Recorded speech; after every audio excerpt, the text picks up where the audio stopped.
Urinary catheterization is the process of inserting a catheter through the urethra into the urinary bladder to withdraw, to drain, to collect for installation of medication or for bladder irrigation.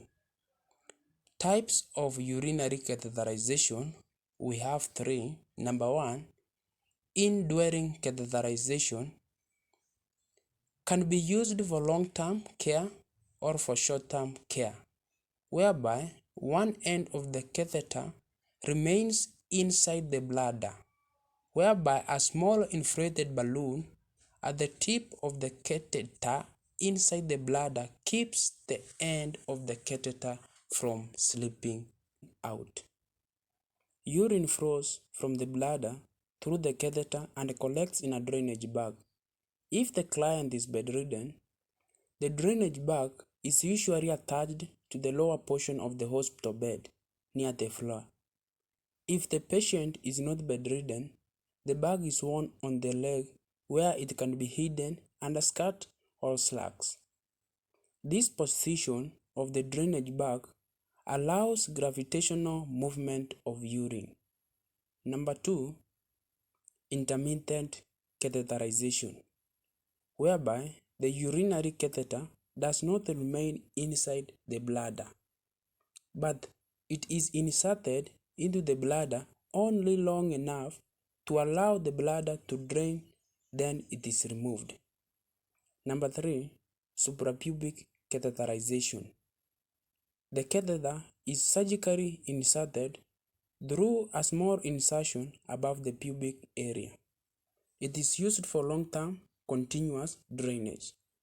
Suprapubic bladder drainage diverts urine from the urethra when there is injury or stricture or prosthetic obstruction, or when abdominal surgery has compromised the flow of urine through the urethra. Urinary catheters are used in the following situations.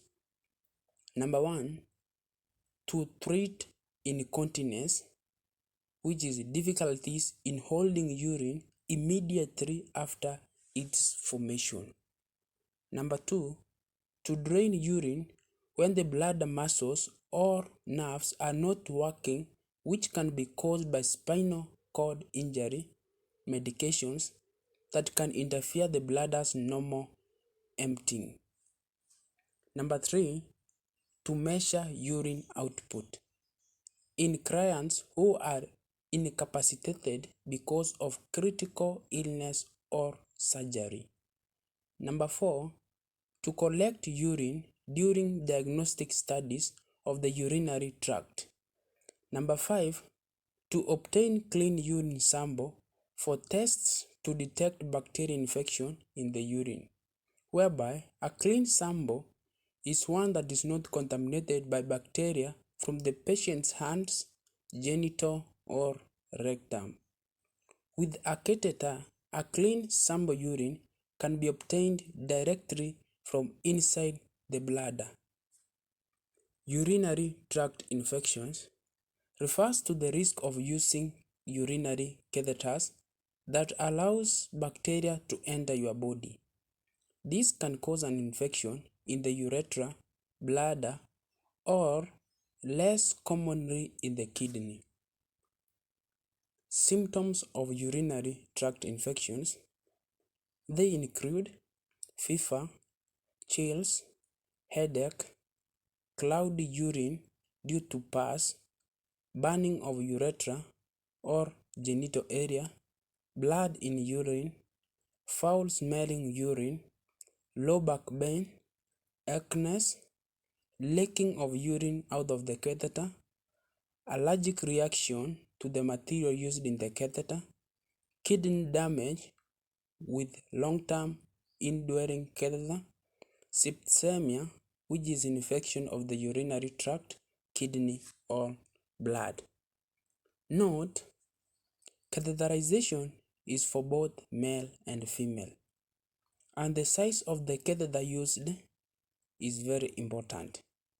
So, A catheter should not be allergic.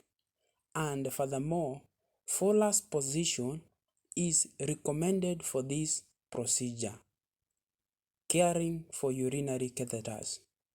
The patients should drink a lot of water to keep urine clean or slightly yellow so as to prevent infection.